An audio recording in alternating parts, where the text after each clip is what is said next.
Welcome back to the Human Longevity Project. I hope you are able to implement some of the tips mentioned in episode 5. For many people I know, improving circadian rhythm and minimizing EMF have been some of the easiest and most impactful strategies to improve their health.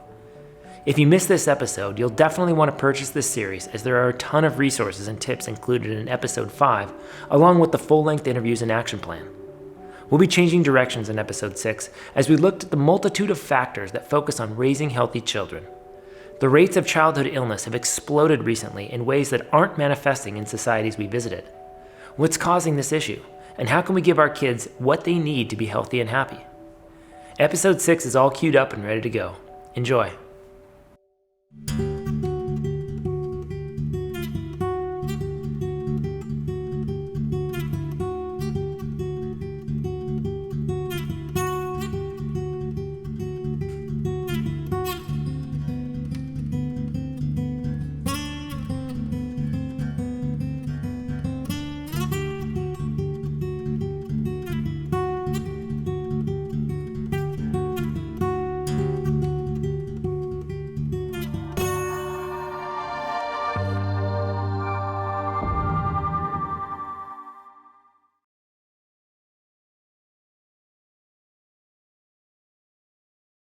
I remember having teachers that, okay, you're in kindergarten, we're going to get you ready for first grade because those are the big kids. Then you go first, second, third. They're always getting you ready for the next thing, really preparing you for college, for when your real life begins. Well, childhood is very important. It is life. It's not preparing for the rest of your life. And so children now play 15 minutes a day. And then they come home and they have homework for 3 hours, or they're on their iPad or playing a video game, which, when I was a kid, TV turned off at a certain time. You couldn't just watch it all the time. So then their circadian rhythms turned off by constantly being in artificial light, and, they're using hand sanitizers, and there's a plug-in in the wall next to them. And so their whole environment has become artificial. One of my favorite quotes by Krishnamurti is, "It's no sign of health to be well adapted to a profoundly sick society." And what we are expecting of not only ourselves as adults, but certainly of our youth, is that they show no signs that anything is wrong with our educational system, with our family units, with the total fracturing and dissolution of our community networks, with our food supply, with exposure to chemical toxicants everywhere. And because of my success reversing and disappearing these disease labels, I know that they are actually a wise response to something real. The rates of chronic conditions in children have skyrocketed. I mean, it's an exponential growth. In the 1960s, you had less than 10% of kids with some kind of chronic illness diagnosis. Today, you have more than half. It's 54% of American kids have at least one chronic illness diagnosis. So that's an exponential rate of increase in such a short period of time. And that's all the kids who have diagnoses. And there are many more kids who actually have what I call the soft signs of being impacted and basically not being healthy, but they're not necessarily diagnosed. So these are the kids who have undiagnosed anxiety or, insomnia and they can't sleep, or the kids who have food sensitivities and react to the food they're eating, but they don't have a food allergy diagnosis. So I would say, in my estimation, the vast majority of American children have some kind of chronic illness, and that actually extends to the industrialized world. It isn't just the United States, but we're doing the best job of making our kids sick. Because there has been a slow, incremental increase in the number of children that are impacted, we don't see it. We don't see it as the epidemic that it is. So while you can look at discrete epidemics like the epidemic of autism or the epidemic of asthma or the epidemic of ADHD, they're actually all one epidemic. They're the new childhood disorders. And it seems as if they're normal because they're so common. You look at the most recent autism statistics and it's beyond alarming. The trajectory is something that's just untenable. And the saddest thing to me is that the default approach to these conditions is just prescribing medication. I mean, that's true for all chronic disease, but it's even more glaring with these behavioral disorders. I think we can all agree it's not natural that kids have these disorders. It's common, but it's not normal. There's a big difference between common and normal. We have to remember that. Behavioral disorders are a direct result of poor diet, exposure to environmental toxins, both in utero and in early childhood development, disrupted gut microbiome, lack of certain nutrients, but sometimes excess of other nutrients. So there are tons of things that have, and if you look in the research, those are all there. I'm not just making this up. I mean, there are studies that support all of these connections, but for some reason, we're not looking. In this bubble that I live in and I chose to raise my son in, more than half the children in his class had immune dysregulations or gut issues or some sort of diagnoses, and now in their teens suffer with depression. So what's happening that we can say, even in this bubble of an environment, of exposure, of farmers markets, of kids that are going to farm camp, that are playing in the dirt every day, and yet they are having exposures and diagnoses and signs and symptoms that are not what we saw, not what my parents saw. My parents don't understand depression. They weren't exposed to it like that.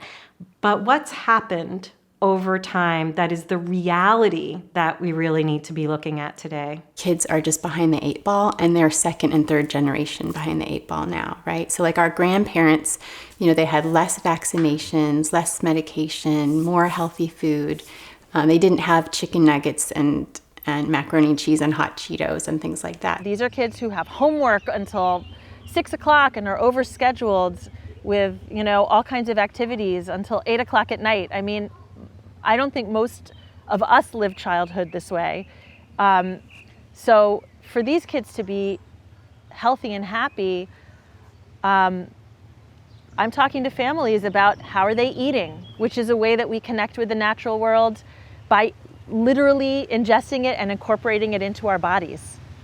How are we interacting with nature? How often do they get outside? Can they take their homework or a book outside? Can we cut an activity that they have and instead just let them play in an unstructured way and have creative time just running around outside? And it's so natural, and in the process, they're taking away a microbiome from the earth, they're building their immune systems, they're improving their mood. I mean, all of the things, they're earthing, right? They're connected literally to the unlimited negative flow of electrons that are coming from the earth all the time. A parent has a kid with a disorder like this, they take them into the doctor. Do you think the doctor is going to systematically test for all of those things that I just mentioned and identify them and then treat them? No, that's not what's going to happen. The doctor is going to listen and is going to recommend a medication, or is going to refer to a specialist who's then going to recommend a medication. And then if you parent asks, how long will my kid be on that medication? What do you think the answer is going to be? Shrug of the shoulders, or indefinitely the rest of his or her life, possibly. So this is tragic. I'm a parent, my 6-year-old daughter, and I think that it's one of the greatest disservices we've done to our kids is to pigeonhole them into these categories and not to actually investigate the root causes of these problems. I'm not denying that these problems exist; they do, for sure. But I'm just saying that there's a much better approach that we could take. There's a beautiful quote from Rumi that says, the pain is the solution to the pain, or the pain is the answer to the pain. And the same thing with illness. It's like, what is the solution to the fever? Well, the fever is the solution. The fever is what's driving, up the body temperature to kill the pathogen or put things back into balance. How do you stop a runny nose or diarrhea? Well, the runny nose and the diarrhea is the cure. So we look at acute illnesses incorrectly, and we drive the disease deeper inside who we are. And I feel like that's also what's happening to our children. We cannot deny that our children's health is reliant on the health of their parents and their ancestry before that, particularly the health of the mother going into that place of conception and pregnancy. There's more and more showing us that connection, whether it's about the microbial environment or the toxins that mom is exposed to that are passed through the placenta, through the breast milk. There's no denying that ancestry and the role it plays. So I don't think we can remove the child and their health from the mother and the father, but particularly the mother and her health in her life and her ancestry. How we get to that and how we as women don't blame ourselves for our children's health is another thing to contend with. And it doesn't mean that we can't shift it, but the first place we start is with ourselves. We've got issues with actually absorbing our nutrients. And this is a really big issue, especially when we stand back and look at what's typically going on in a woman's body before she gets pregnant. And that is, she's probably had a round of antibiotics like most of us. Thank you for modern medicine when we need them, but there's been a history of using them a lot when we don't need them. And we're learning from that now that wasn't such a good idea. But there's also a high use of birth control pills in women. And if there was, when we look at drugs, you're hard pressed to find any others that really rival the nutrient depletions that the birth control pill delivers. And this is really scary to me because what are women told all the time? Take the pill, you can get pregnant like that. Like you'll be pregnant the next month when you have a cycle. Now clinically we see that that's not the norm. In fact, most women struggle with ability to conceive after coming off the pill. Vea, en esa época la gente no pensaba en quedar embarazada. Lo que deseaba era satisfacerse. Y en aquella época se ve claro que la familia tenían 10, 12, 15 hijos. Mucha familia, porque no había restricción, no había, aunque algunas señoras que sí me acuerdo buscaban un casco de mula. Esos animales, una señora buscaban esa mula, cuando se moría un animal de esos, quitaban el casco, lo rascaban así, le sacaban un polvo y lo ponían a cocinar. Y se lo tomaban supuestamente para que no tuvieran hijos. Y aquí hay dos casos que yo conozco. Unos vecinos por ahí salió panzona, salió interesante una hija de una señora y cuando tuvo el niño le dio eso y no parió más, no tuvo más hijos. 2 mujeres de esas. There's an increasing body of literature that supports the notion that a mother's microbiome can be transferred to her child. That microbiome is what sets the stage for baby's immune system for life. That's a huge thing. And so a lot of weight falls on mom's shoulders, right? But we can do so much work. We know we can shift the microbiome in 24 hours by eating fiber-rich foods and giving your gut what it loves. Getting more things in like onions and garlic, the allium family, things like tiger nuts, which are rich in fiber, and we know our ancestors ate a lot of. Getting those insoluble and soluble fibers in through the diet. And most women are going to need a round of probiotics, and they all get prescribed eating dirt in my practice. So even if a woman, if you can't garden outside, I actually recommend if you're going to be pregnant, grow lettuce in your windowsill and dust it off and eat it. So you're getting exposed to dirt. What's going on in dirt to grow a really healthy plant is way more complex than a little pill of probiotics can give you. We've got to look at preconception. We've got to have the community support. We've got to have the nature aspect, but we've also got to pay attention to just daily health practices. So when are you getting up in the morning? When are you going to sleep? When it's dark, you better be exposed to dark. And when it's light, it's time to expose yourself to light. This is how we set the circadian rhythm.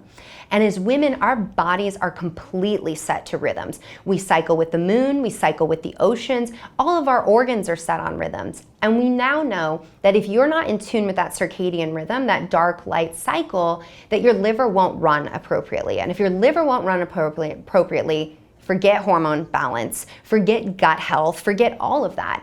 And it's really important that we've got our hormones optimized, because that's going to influence baby's hormones and long-term outcomes in both your mental health and baby's mental health. Turns out that the circadian system doesn't fully develop until for 6 months after the child is born. So they're getting circadian cues from their environment and also from the mother. So if the mother is up late at night reading a book, or gets up to feed the child late at night and turns on a light, and that alters their circadian rhythm, those signals are being passed to the child, and that's affecting the development of the health of the circadian system. So the birthing process and even gestation is a really important time for starting to develop the microbiome of the child. We used to think of the whole womb and the birthing canal and all that is fairly sterile, but now we know that the womb, especially in utero, is not a sterile environment. We actually find mom's gut bacteria in amniotic fluid and even in the cord blood.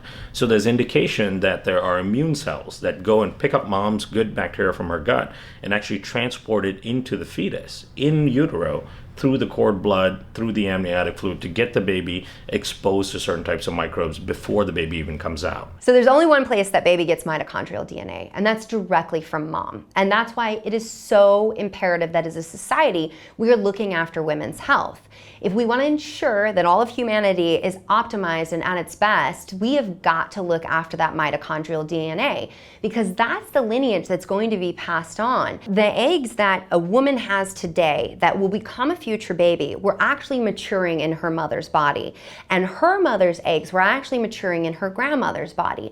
So when we say lineage, we literally mean the female lineage. We know environmental toxins and the environment has a huge impact.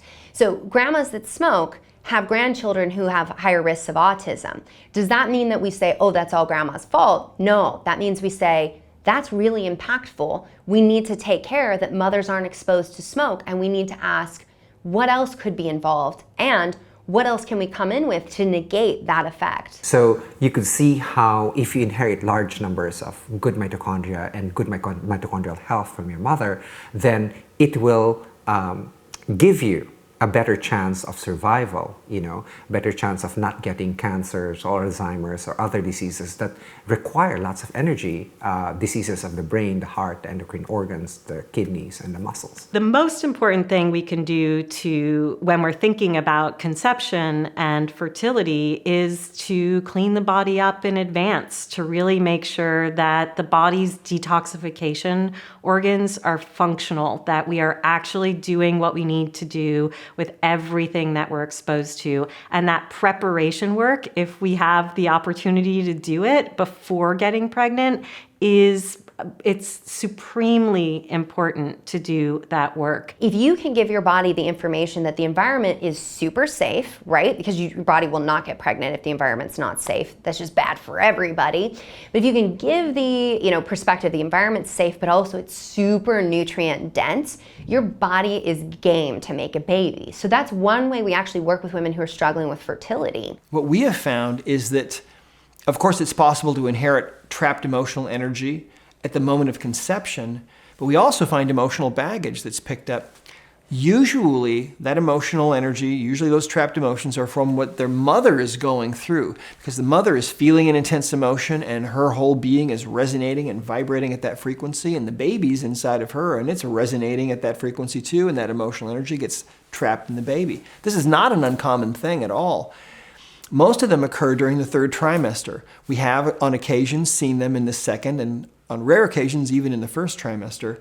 These emotional energies that you pick up in the womb can have dramatic effects on you. There's also in utero trauma, so how mum feels while she's pregnant, if she's going through trauma, if she's depressed, if she's in a socially conflictual relationship, if she's having losses, the baby is picking up on it and it's affecting the genetic expression of the baby as well. We can see from the research that when mom is stressed, so anxiety, depression, major stressors during pregnancy, that baby's actually born with shorter telomeres.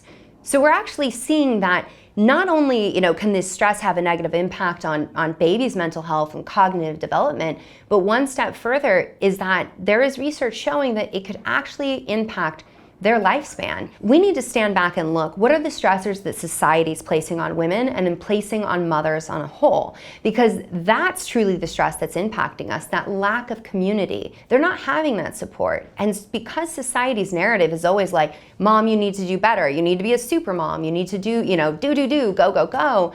We often turn that on ourselves and we think that we're the deficit, and that's really, I see so often of the psychological component that where we see postpartum depression and things like that arising. It's very much my belief that if we want to practice true preventative medicine and we really want to ensure that like our species as a whole survives, we've got to take care of our future mothers and our current mothers now. That stress is one of the most harmful things for the mother and the baby. It can change birth weight, it can lead to premature births, and so meditation can really help with that because it's giving you a tool to come into your body and into the right now. And I love working with pregnant women because for my same time and energy, I get to make 2 meditators instead of 1, and then all that bliss chemistry that the mother is producing, the baby gets to enjoy as well.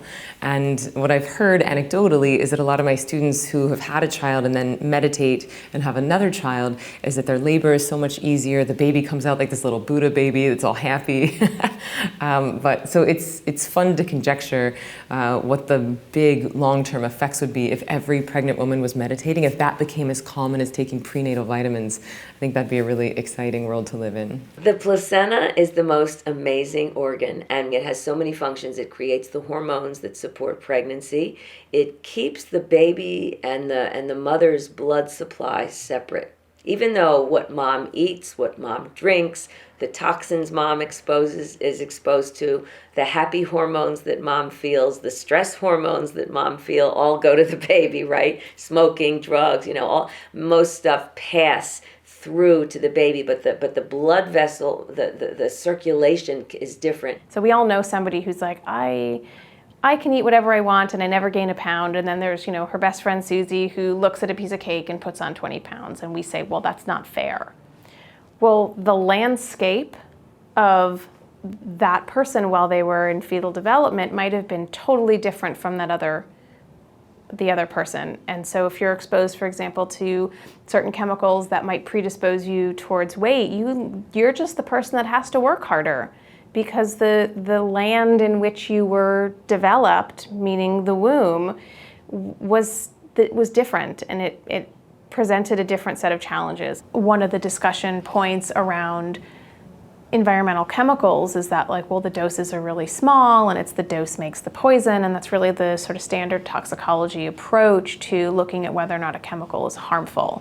And what we're seeing, and this is sort of showing up in this 10 Americans study that the EWG did, is that we're having exposures at these incredibly critical windows of development, of fetal development, and endocrinologists like to say that the timing of the dose makes the poison, or the timing is what makes the poison, and it's not the dose, because our bodies are designed to respond and react to these infinitesimally small levels of hormone in the body, which is what we're getting in the exposures that we're getting every day. So, that study really just shined a light on this is something that we can't avoid, period. We have to pay attention. 91% of the pregnant women in Canada had the Bt toxin in their blood.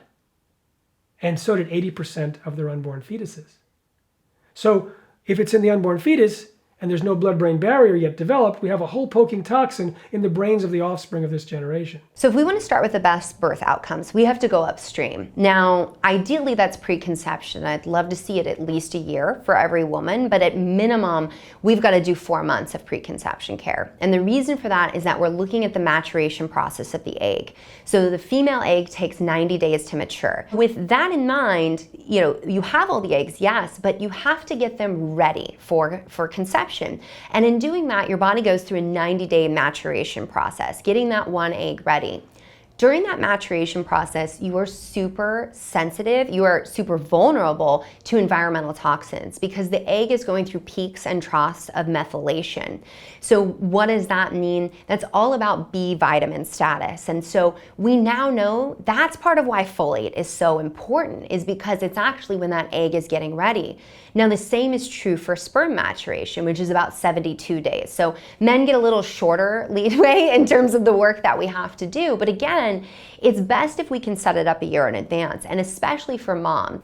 Before my wife and I conceived our daughter, we were doing a prenatal plan, which was, okay, let's make sure that I'm healthy, let's make sure you're healthy, let's make sure you're sleeping, let's make sure I'm sleeping, let's make sure we're addressing all of our stress, let's make sure if there's any unclosed doors, we close those doors. If there's any relationships that need mended, let's mend them. If there's any people we have to cut out, let's cut them out.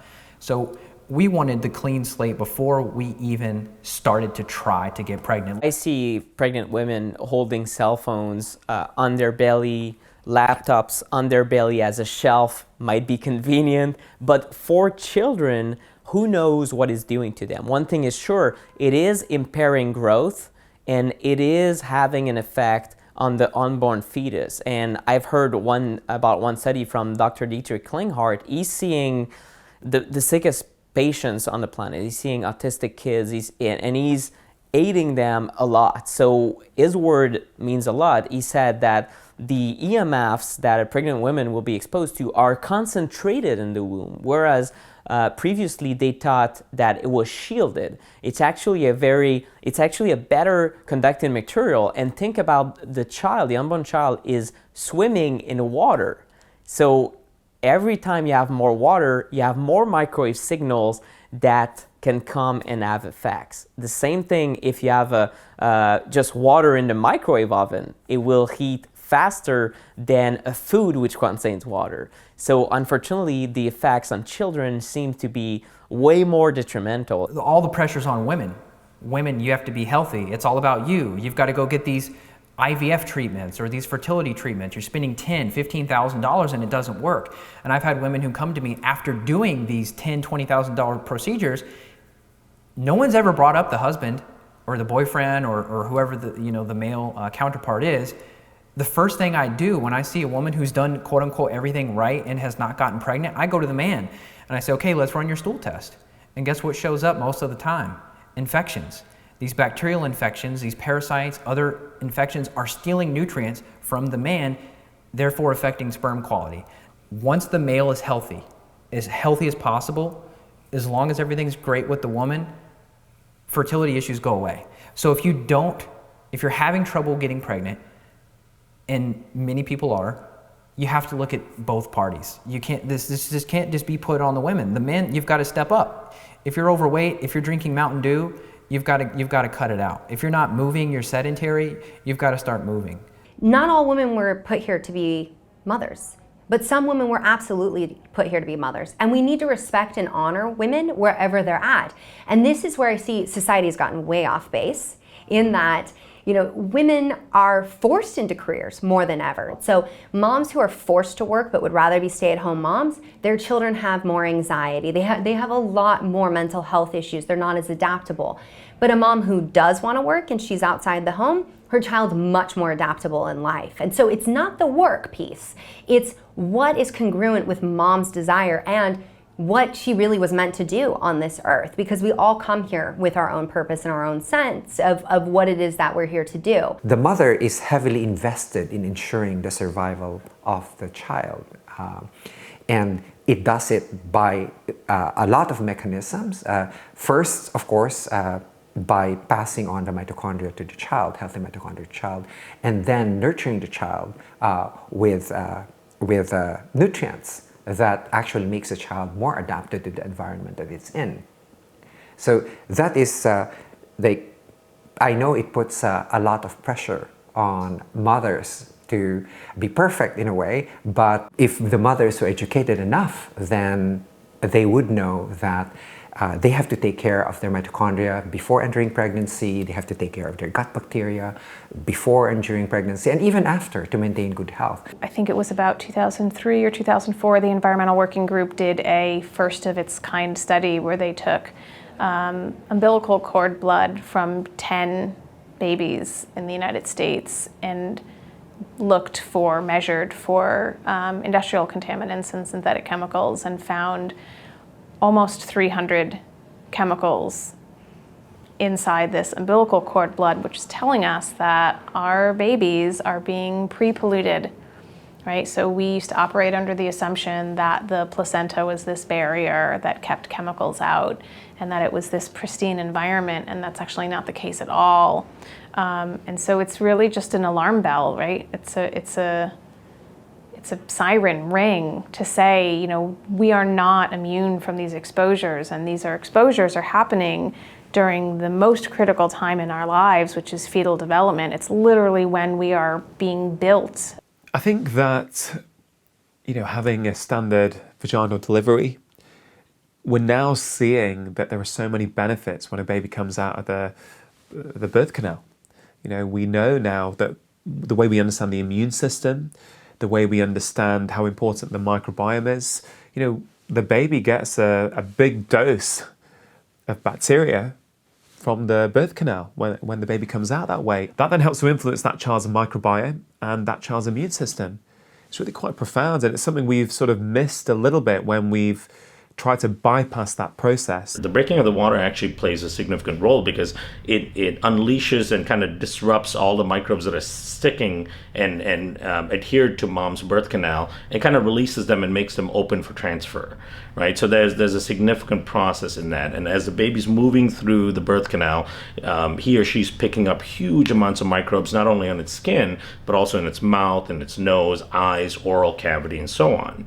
And it's interesting when you look at mom's vaginal bacteria, because the vaginal bacteria microbiome is actually one of the areas where you don't want a lot of diversity. There are 5 specific strains, lactobacillus strains, that actually are predominant in the vaginal microbiome. And if you start to see lowering amounts of those 5 strains, you start to get disruptions in the vaginal microbiome like BV, bacterial vaginosis, or chronic UTIs or yeast infections. But what happens by the second trimester of being pregnant is a particular bacteria called Lactobacillus johnsi starts to gain high prevalence in the vaginal canal.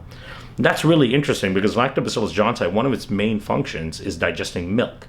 And you know, women are not digesting milk in their vaginas all the time. And so the only reason for that bacteria to increase in prevalence is to inoculate the baby. So the baby has a significant amount of Lactobacillus johnsi, so it can start digesting mother's milk right off the bat. And so once the baby passes through the vaginal canal, gets inoculated with all the bacteria, then after a period of inoculation, then there's something we call succession, and that's the bacteria start to specialize in their specific regions.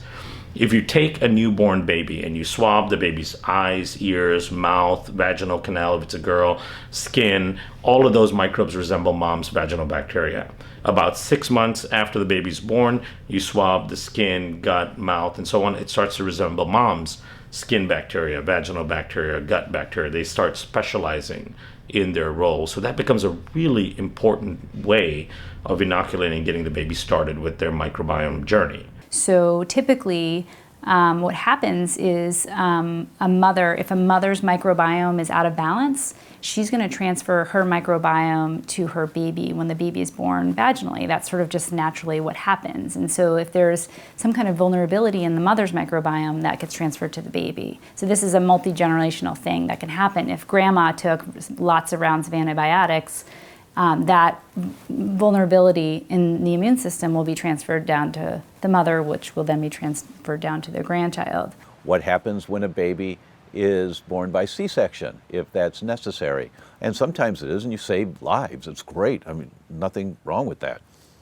But there's a deficit because baby doesn't come down the canal, baby doesn't get that inoculation, so the bacteria in baby's gut after birth thinks that the bacteria that was in the operating room is the normal bacteria that should be in the gut.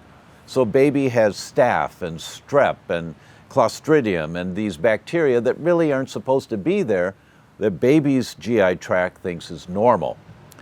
That's why the studies show those kids 3, 4, 5 years later, much higher incidence of allergies and eczema and asthma, much higher than babies that were born by natural childbirth, because they didn't get that inoculation at birth. So some surgeons now, some obstetricians, if they have to do a C-section, what they're doing is they're taking sponges and going into mom's vaginal canal and getting as much of that bacteria as they can. And when baby comes out by C-section, the nurse takes a sponge and just smothers baby's face with this bacteria, you know, and like little Q-tip inside the gums and stuff, just to try to inoculate baby with some of this really important, critical messengers from mom's reproductive tract. If a woman knows she's going to have a C-section, if this is the route that we're going to have to go, we want inoculation at birth. So what does that mean? Vaginal swab, place it on baby's mouth, and then I want baby breastfeeding on mom as soon as possible, on papa's skin. We're talking about passing baby around to actually get the skin flora of the communal members. So the people you're gonna have tight in that tribe. I worked as an obstetric nurse, and that's when I developed fear of birth. I saw horrors. Healthy women coming in to have a baby were just getting this cascade of interventions and causing problems. And I was having, like, as a nurse, to rescue, right? I was seeing bad outcomes. So it was kind of like the ER scene, like a crisis, a fear of malpractice, a disaster waiting to happen. That was the mentality and the feel of, on the unit. It's going to the hospital, putting on a hospital gown, being told can't eat and drink, so given an IV fluids, continuous electronic fetal monitoring in the bed. So already her movement is restricted, right? And she's not eating, so she's not going to labor well. So then she needs medication to induce and make the labor happen. Also in the hospitals, it's sort of like a factory, kind of get them in, get them out, and there's a time clock. That's not really in the best interest of moms and babies, so a centimeter an hour, we have to get this woman going. She has to be moving, dilating a centimeter an hour. So Pitocin is that, they're going to give medication, and they tend to up the dose because it's very hard to do that without pain medication. So then there's epidural, right? And so already she's set up to have an operative delivery, whether that's cesarean or vacuum or forceps delivery. And also with invasive procedures, with frequent vaginal exams, there's risk of infection. Yeah. 3歳って近くには3歳いなかったわけよ。ここにまた自分たちの親戚におばちゃんがいたわけ。その人が慣れてよ。その人がみんな。One of the things that I really have come to know about home birth is that it's treated like a natural situation until proven otherwise, and in a hospital it's treated as an emergency situation until proven otherwise. And the way that it's approached because of that is usually heavy interventions. So how can we move this along? How can we make sure it's going to be exactly what we know it is so that we can get this out the way that we're used to? And doctors are trained to solve problems, but birth isn't a problem. I was going to have a traditional birth, and everything was going to be just the way that it should be. And one of the things with that was I was blessed to have a friend that was pregnant a couple months longer than me, and she kind of had the same idea. And month after month, after she went to the OB's office, she noticed that they were stripping every bit of what she wanted from that birth. And she ended up having an emergency C-section and all of that. So I knew that that's not the way that I wanted to go. And I knew that there was something else out there.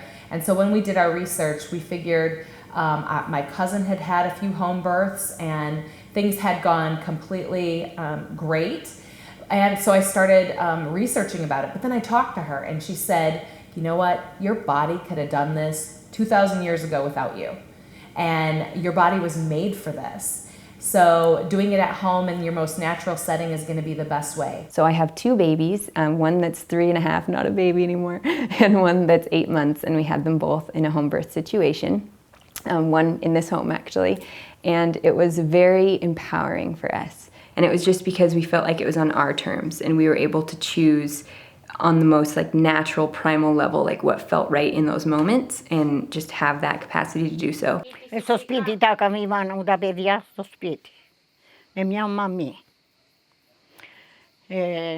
Πρώτα είχαμε δάσκαλο δικό μας, μετά την κατοχή, παπά δικό μας, πρόεδρο δικό μας και μαμή δικιά μας στο χωριό. Τώρα τους λέω που είσαστε εξευγενισμένοι, τι έχετε στο χωριό που δεν έχετε τίποτα. Mire, eso es realmente, ¿cómo diría yo? Impresionante, porque las mujeres siempre parían en casa. Bien, había unas señoras que llamaban comadronas, que eran las personas que ayudaban a nacer al bebé. Asistían, nada más que la mandaban a llamar.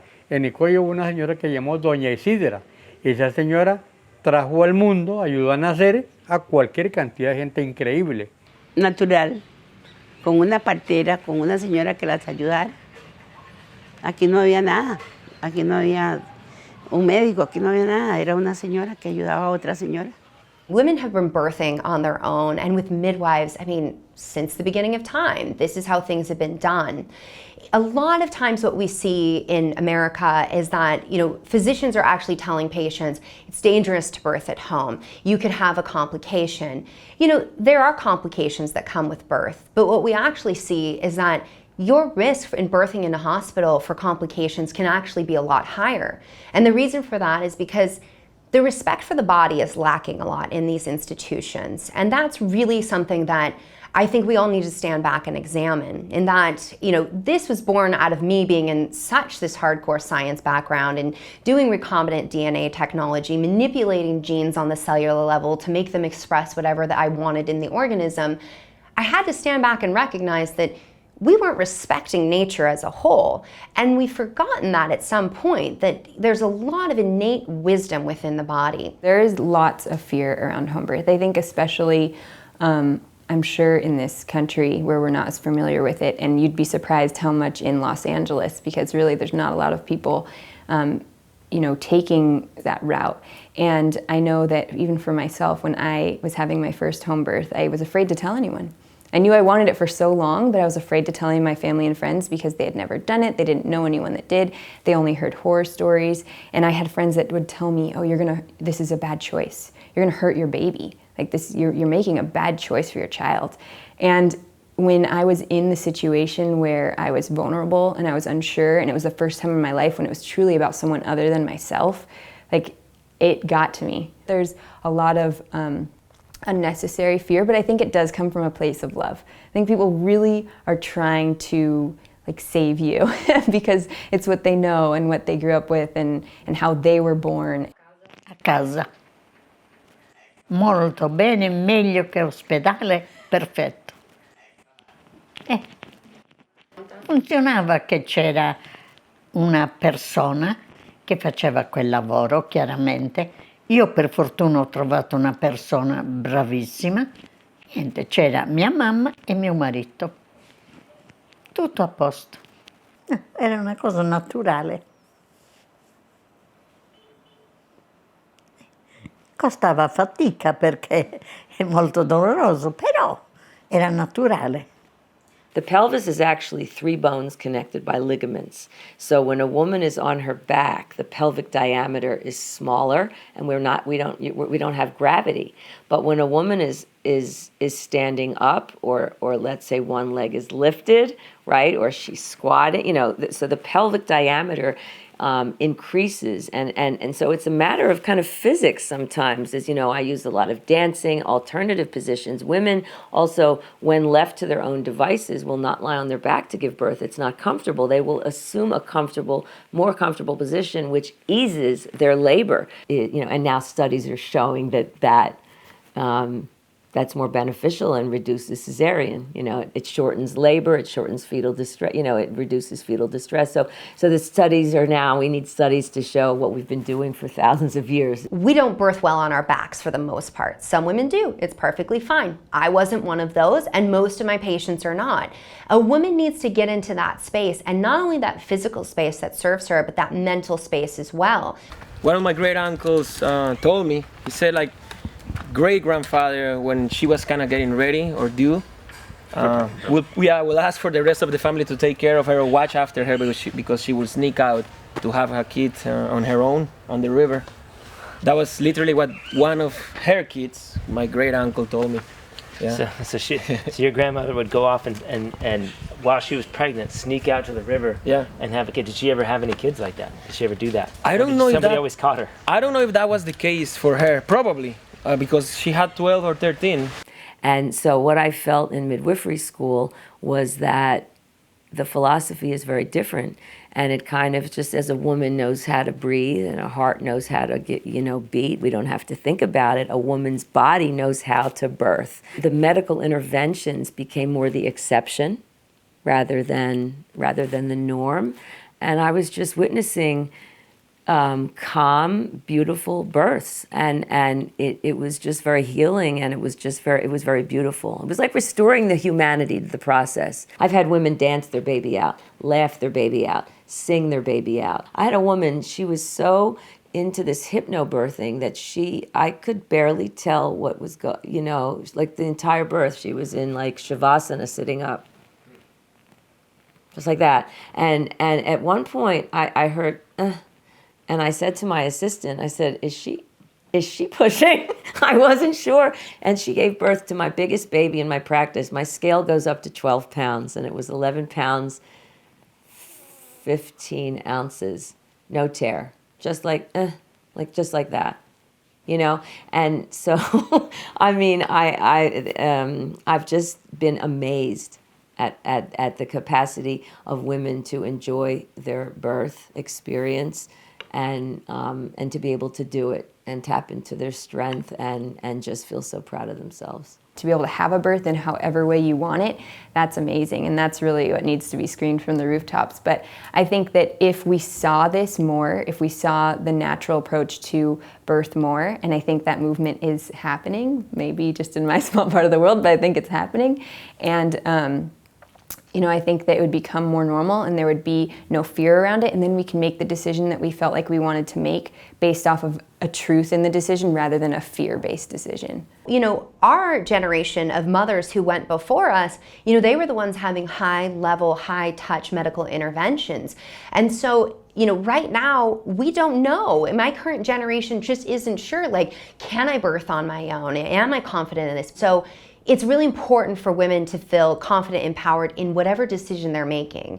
And this is what I believe is the true informed consent. For thousands of years, women have been giving birth in the house, in the home, surrounded by other women. So women were seeing birth, the younger sister, the older sister, the aunt, everyone was around birth, so they weren't afraid of it. It was just part of life. And still, actually, the majority of babies are born in this way around the world. No, nada. Nació el chiquillo, había una mujer que no habían partera, nada. De los mismos vecinos se vio una a la otra y el niño lo limpiaban y ellos ahí lo bañaban con hojas que cocinaban. Eso era nada más. あの時はね、今助産婦ね。助産婦っていうのがいたんですよ。専門ね、子供を産ますお医者さん、女のね、それいたんだけど、たくさんいないから呼べないわけよ。そしたら長老、一番年の下おばさんたちが面倒見て出産させる。The big pet peeve of mine, it's not just me, I mean many conscious healthcare providers looking at the research now, is why are we cutting umbilical cords? That's a third of baby's blood supply that was backed up into the placenta during pushing is just completely severed, which is equivalent to a hemorrhage. So then we have to resuscitate more babies. And more babies are anemic. Now they're into stem cell donation, right? That's saving the cord blood. Who needs the cord blood? The baby needs the cord blood. It's full of stem cells and iron and oxygen and red blood cells and immune, all sorts of immune components to help that baby function and transition from 24-hour womb service, I call it, when the lungs aren't being used, and the heart shunts the blood away from the lungs. The baby is being breathed and exhaled through the cord. So then when the baby is born, that whole inner system needs to transition. The heart needs to now pump blood to the lungs. It needs blood volume to pump blood to the lungs, and oxygen, and the baby takes the first breath, and there's this whole transition, and then the baby starts breathing on its own, and has now stem cells and all the components to have long-term health. Even after I had the baby and I got to know that the cord was going to be intact, and I didn't have to worry about my baby being whisked away from me in those moments when, of course, there's a time and a place for that, but if everything's all good, the baby really should be there, and you want the baby to be there on your chest and have that bonding moment and share the sense with each other, and just the only word I could describe other than like amazingly beautiful is it's a very primal thing. It's very natural. And when your body's allowed the space to do what it needs to do, it's amazing. It's magic. That connection, by the way, between baby and mom is the most powerful connection on the planet. When there's that skin-to-skin contact, it is the most powerful thing for that baby. They've found that in research studies that when babies were not held, they had emotional instability later on in life. That's how important that is. If we can put baby on mom's chest right away, baby knows that heartbeat. There's a communication. Oh my gosh, the moment you smell your baby. My son, he to this day smells like sugar cookies to me. It's the most intoxicating smell. It gets all the hormones going that start communicating to the body, let's make more breast milk, but also let's start protecting mama's brain. And let's feel this sense of connection, this human bonding, which we all crave. We all crave this and need that bonding. And then the breast milk, bar none, the greatest nutrient on the planet. That colostrum that first enters into the baby's mouth is going to establish their immune system for the rest of their life. The vast majority of babies know how to breastfeed. So it's amazing to watch. So when a baby is put skin to skin, little by little, they find their way to the breast and to the nipple, and they start sucking. And that's called the breast crawl. That first hour when the baby's most alert is so crucial, so that the baby's not drugged and sleepy, so if the baby's drugged and sleepy, won't breastfeed well, and then that just causes a whole cycle of problems and can ultimately lead to failed breastfeeding, which is huge in terms of the health of the baby. I recognized while I was pregnant, there's a lot of things about birth I didn't know, but I saw so many women breastfeed confidently in my family that when it came time for me to breastfeed, it was the one thing I knew I had this. I've got this, I can do this, because I had seen it done so well, so to speak, but I had seen the women struggle and how they had overcame it. I think that nursing, as beautiful and amazing and natural as it is, also presents some challenges for people. I had a very difficult time nursing my son, and I was so determined to do it that I fought through quite a lot of pain, honestly. And I was very stubborn about getting help because I knew I could do it and I wanted to do it. And I think that that's also another stigma that needs to be broken down.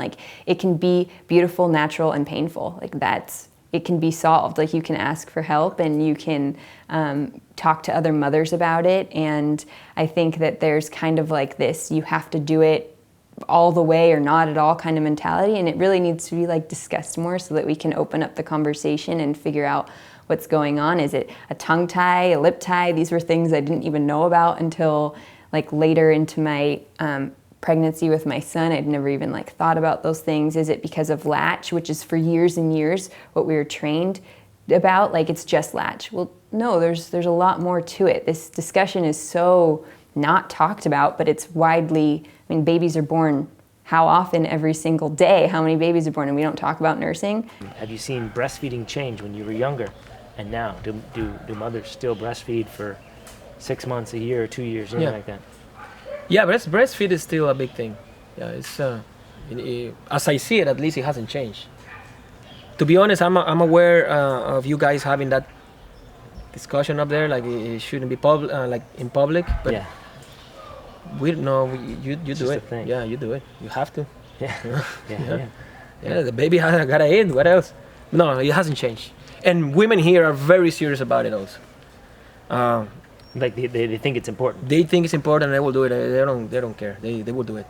I remember when I came home with my first baby and I was determined to break the mold of like where you should or shouldn't breastfeed. And I remember my mom was like uncomfortable with it because it's not what she grew up with. And she was like, "What, are you trying to start a movement?" I was like, "Yes, I am. Like, I'm trying to do this the way that it needs to be done. It's the most natural thing. And we need to stop this stigma that is around nursing and that it being inappropriate in any way." And that's one whole issue. But then there's also, you know, the health around breastfeeding. Like, it's such a good source. It's literally the perfect food for baby. It was made by nature, by our bodies for babies. It's completely, and not only is it made for babies, but it's made for your individual child. If they're feeling unwell in any way, your body picks up on that through saliva, through the nipple, and it's able to produce a perfect milk for them. Like, that's crazy. That is so cool.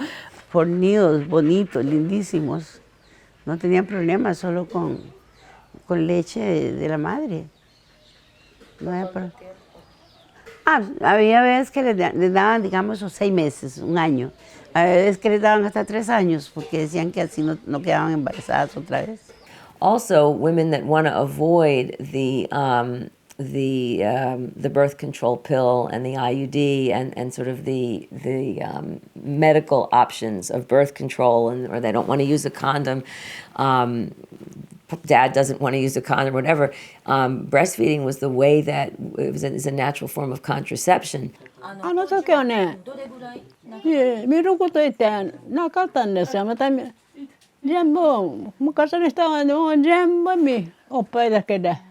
低理論、そこはもう3歳くらいから2歳の後半ぐらいから大抵理論足やっていたはず。A los 6 años. Sí, uno andaba jugando ahí en el patio y todo, y cuando le da ganas de mamar, uno iba corriendo de la mamá y ya le parada, y uno se pegaba. I think it's kind of ridiculous that we call anything after 6 months extended breastfeeding, because the World Health Organization has actually recommended that breastfeeding go until 2 years of age. We have seen for a very long time in human history that women have breastfed, 3 years, 6 years, much longer than we see today.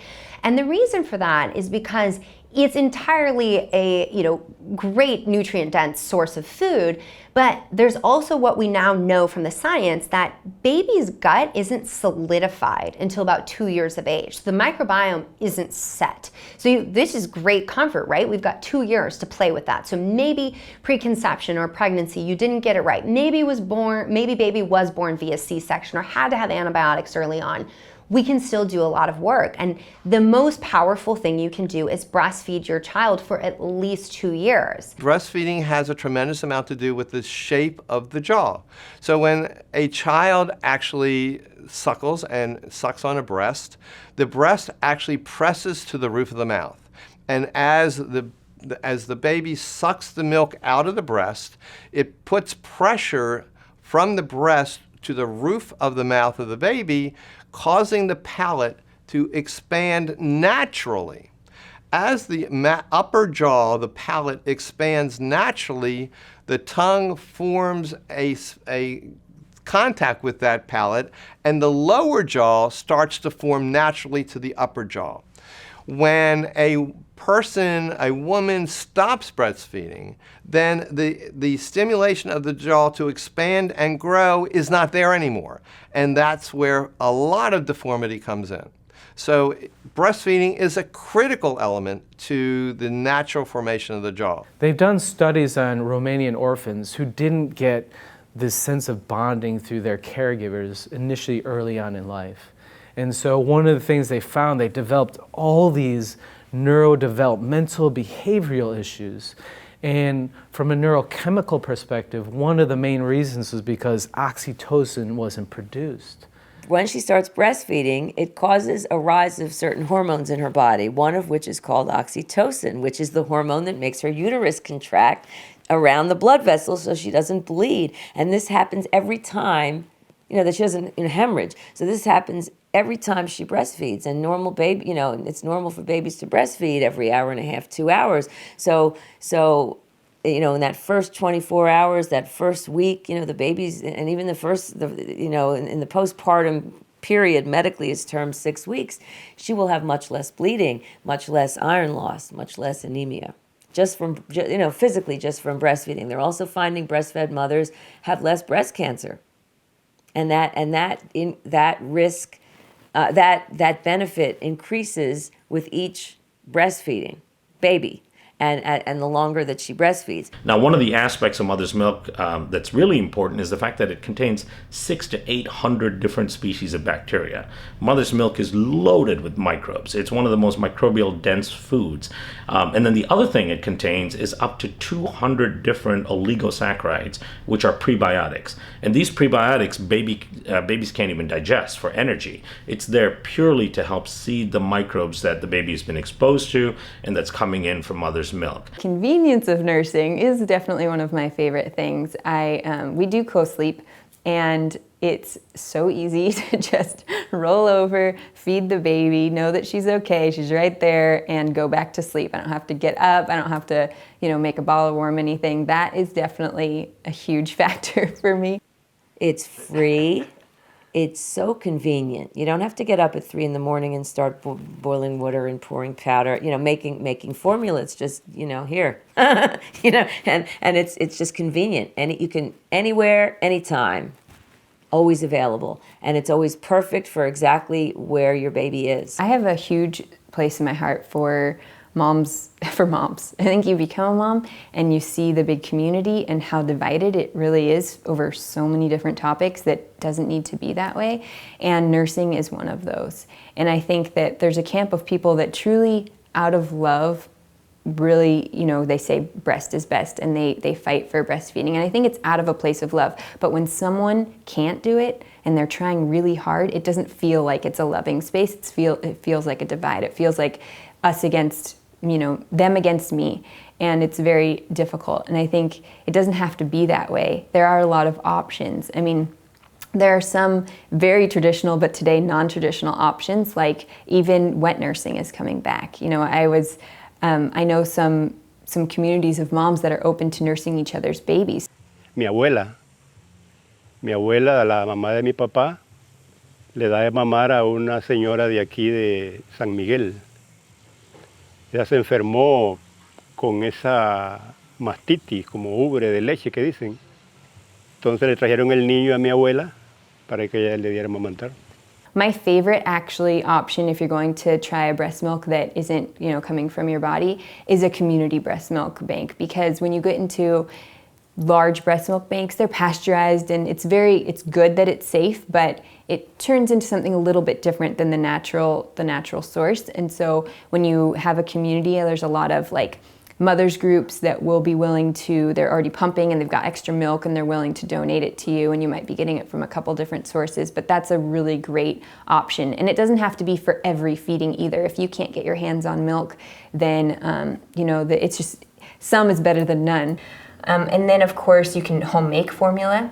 So that way you get it more fresh. Because of shelf stability, it's a little bit difficult to make the perfect formula that you can buy off the shelf. And although I think they're getting closer and closer to making something better, it's just not there yet. And so if you can home make formulas, there's some that you can find in different books and online. And of course you want to do your due diligence and make sure it's one that's going to work with your baby and and for you, and you want to make sure that it's going to be kept in the fridge for only as long, and because there's not the preservatives. But if you can figure all that out, it's a really cool option. Formula can at least, they can put synthetic vitamins and nutrients, but there's not one formula that can do anything about the immune components. And it's sort of this hubris, if you will, of humanity, that we can be better than nature. It's sort of the breast milk thing. We can make a better breast milk than breast milk.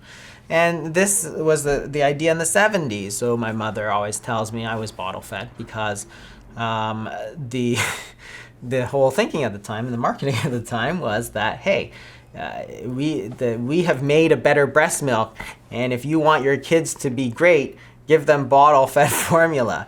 And it took this whole campaign, this whole breast is best campaign, to bring us back to the fact that let's stop trying to fool Mother Nature. I think the most important thing to do when you're choosing a formula is to just flip the bottle over and read the ingredients. Like, what is in that? What is your baby having? Is it corn syrup and soy and, preservatives as the first couple ingredients? Like, what is your baby getting? We now know that bottle-fed babies versus breastfed babies have a higher prevalence rate of metabolic disease, have a higher prevalence rate of allergies, asthma, even things like type 2 diabetes, obesity, and so on. We know that that impact of not having mother's milk is something that can be realized for the lifetime of the child. And it can start early. The child can develop allergies, asthma, and all that early on, or the child can end up being obese in their teens and later 20s and so on. And all of that stems from just not getting the right microbes through mother's milk.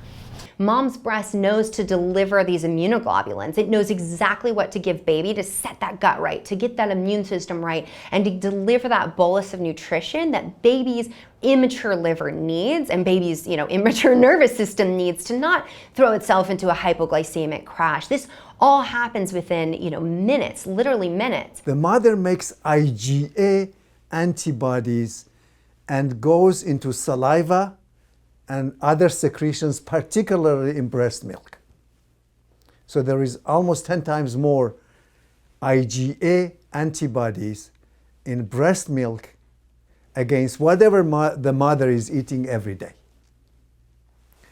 So by doing breastfeeding, she is transferring these fantastic IgA antibodies made against different food antigens into the gut, where protect that baby against food allergy in the future.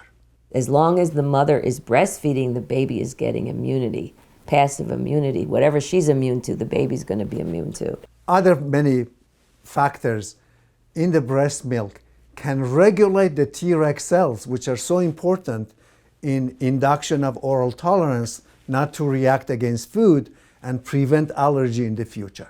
It seems pretty clear there are tremendous benefits that come with vaginal birth and sufficient breastfeeding, particularly for the development of the child's microbiota population and immune system.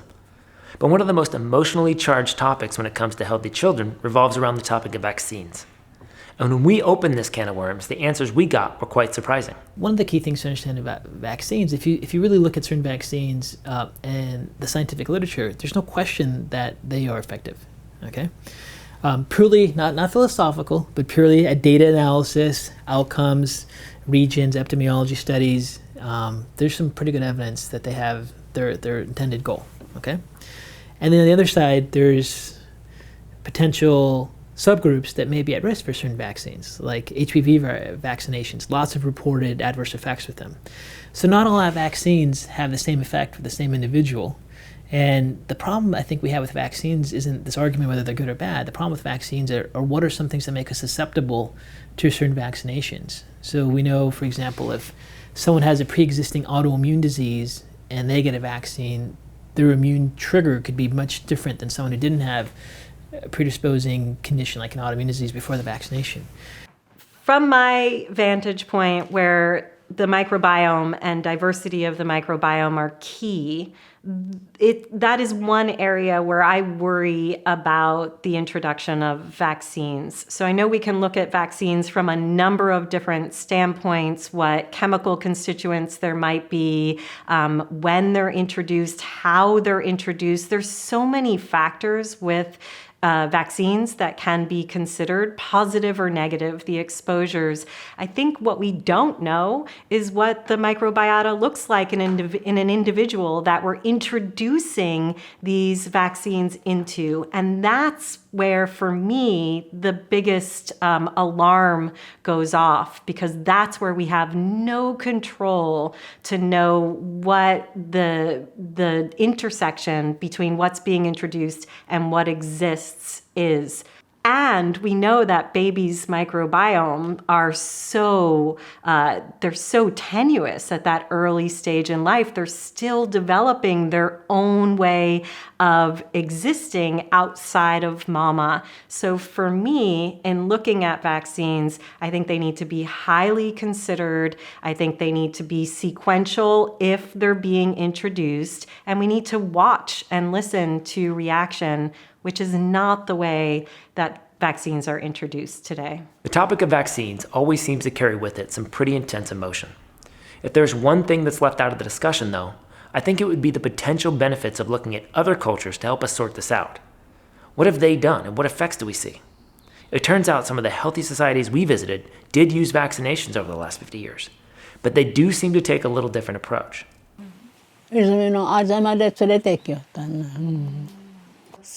Faceva un vaccino particolare antivaiolo che di solito si faceva nelle braccia ai bambini piccoli, poi si faceva un richiamo quando avevano 8 anni circa e il vaiolo è sparito completamente. So we are not against vaccines. Vaccines saved many, many lives. But for some individuals who may have genetic makeup for autoimmunity, and by the way, gene is 1/3, environment is 2/3. This is according to National Institute of Health. For those 1/3 who have genetic makeup for autoimmunity, they have to be very careful with vaccination. 2 articles published in 2017 was a cohort study. One group of children vaccinated and another group of children in the same setting unvaccinated. And the vaccinated group had dramatically increased numbers of lifelong allergies, not just food allergies, but also environmental allergies or intolerances compared to the non-vaccinated group. My argument, in my opinion, is it's absolutely unnecessary. Absolutely. And this is the if your immune system is functioning properly. And that's the problem. And so if we're not, starting from birth, doing what we need to do, breastfeeding, giving our children proper nutrition at the proper age, minimizing the toxins that we put on our skin, that we breathe in the air, if we have strong immune systems, disease can't live in our body. Cancer, polio, smallpox, doesn't matter. Yeah, I think the whole concept of vaccination is extremely unnatural. And I actually think that what it's doing is it's disrupting the immune system's proper function. So every time you get a vaccine, I believe your general immunity gets set back a notch. The vaccines are forcing your cells into a Th2, what's called a Th2 type response. And where antibodies is the whole thing. The vaccine wants you to make antibodies. That skipped several different steps that should have been there first, that would involve a natural response to this microbe, that your body should have perhaps been able to clear it entirely without ever producing antibodies. Had you been exposed to a normal process, your immune cells would have come into the gut and they would have attacked this virus and they would have cleared it because your immune system was strong before you ever, and it never would have decided that it needed to make antibodies because it was able to clear it without it. But what the vaccine is demanding that you do is to make those antibodies because the intention is for you to have a specific immunity to that one bug. There's extraordinarily cogent arguments and data about the impact of vaccines on the immune system, the rise of autoimmune diseases, the rise of asthma, the rise of allergies, that all these things are expanding, and there are people who are very scholarly researchers who have started to look at the correlations between the rise of these things and of course the rise of the vaccine program as it has existed. And if you just even take a step back and look at it logically, an assault on the immune system that's overwhelming, for which there's no genetic reference. The triggers of autoimmunity, viral or bacterial antigens, food antigens, toxic chemicals. Now, believe it or don't, all those 3 are major components of the vaccines. So, if you want to vaccinate against measles or Epstein-Barr virus or bacteria for causing pneumonia. You have the bacterial components and viral components, obviously, right? But you add an adjuvant to that. An adjuvant is a mixture of chemicals with oils in order to enhance the immune function against that specific bacterial or viral antigens. The meaning of that is this, that if we inject only a viral or bacterial antigen by itself, then we have to vaccinate 100 times without having these additives in order to get this similar levels of antibodies to be produced by our immune cells. So they add adjuvant in order to enhance the immune function or immune reaction against that antigen, and we produce significant amount of antibodies. But we pay a price for that. Why? Because the adjuvant, it used to be mercury, now is aluminum.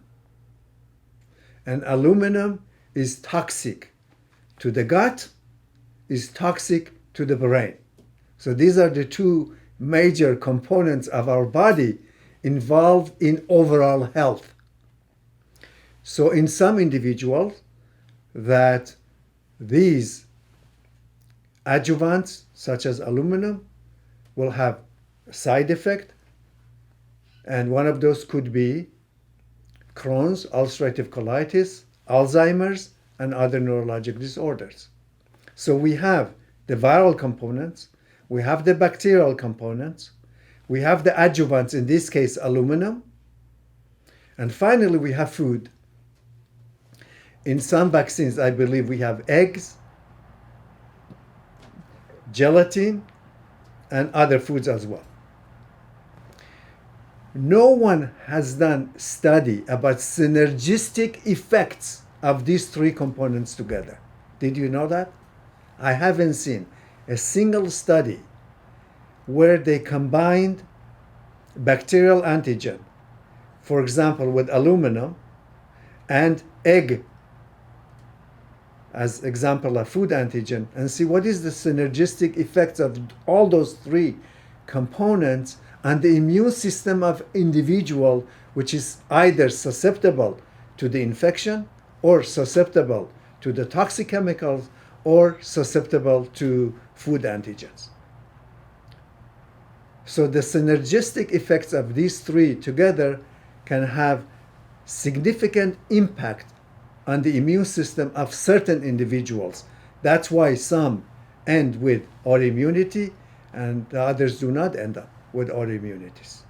The reason I'm mentioning autoimmunities, because right in my library, right there behind me, there is a book called Vaccines and Autoimmunities, written by the same professor who organized the 10th International Congress on Autoimmunity in 2016, Yehuda Schoenfeld from Israel. If there is a textbook telling us that vaccines in some individuals may cause autoimmunities, why we don't listen? Bueno, tenemos que darnos cuenta que es incubar una enfermedad, ¿no? Gracias, amor. Si te pones una vacuna, te están poniendo la bacteria de una enfermedad. Entonces, esa bacteria tiene dos posibilidades. Una, que te cría defensas, y otra, que se te desarrolle. Porque no se sabe cómo está tu estado, ¿verdad? Cómo está tu organismo. Entonces yo, pues, no es que no haya vacunado a mis hijos, pero siempre, cuando los vacuné, siempre los vacuné con miedo. Porque tenía miedo de que se me le podía desarrollar la enfermedad estando sano. Pero no. A mí no me gustan las vacunas. Para nada. Y a mi familia yo se las evito. Cuando yo puedo, yo las evito.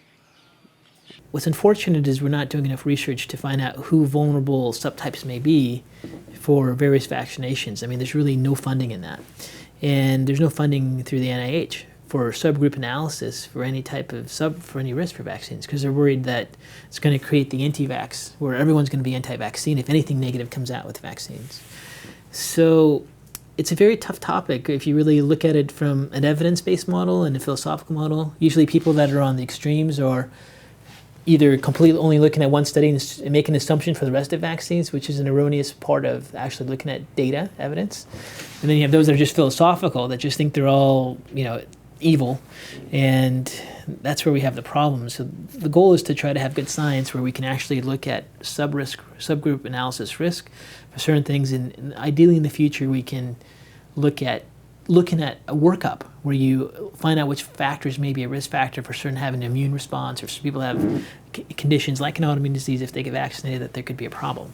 If you go back to when I was a kid and how many vaccines were given, and you look at today, it is so radically expanded that it's shocking. My parents only had 2 vaccines. I mean, their whole childhood, through, now they try to do flu shot and other things like that. But I mean, when they were kids, all the way till they were adults, they had 2 vaccines, and now we got something in the mail, and it was 6 pages. Take a drug, and this applies to vaccines too. This drug has a side effect, or a list of side effects. The second drug now has this list of side effects, or I prefer the term adverse effects. You put these two together, not only do you have the adverse effects of this drug, the adverse effects of this drug, but you put them together and now there's new combined adverse effects, which is a third dimension. You put another one, fifth, sixth, it becomes exponential. It wields this destructive force that cannot be anticipated or measured. And you start to look at the vaccine schedule now and how many they're putting together in a small period of time into an immune system that's there's no reference point genetically for your body to understand all this stuff bypassing the first immune layers, being injected directly into the bloodstream, being combined in unprecedented ways for which there's no environmental or genetic reference point, and expect that, we think this will be safe. Actually, in the study that was done, Journal of Vaccine Research, all the vaccines that tested contained lead.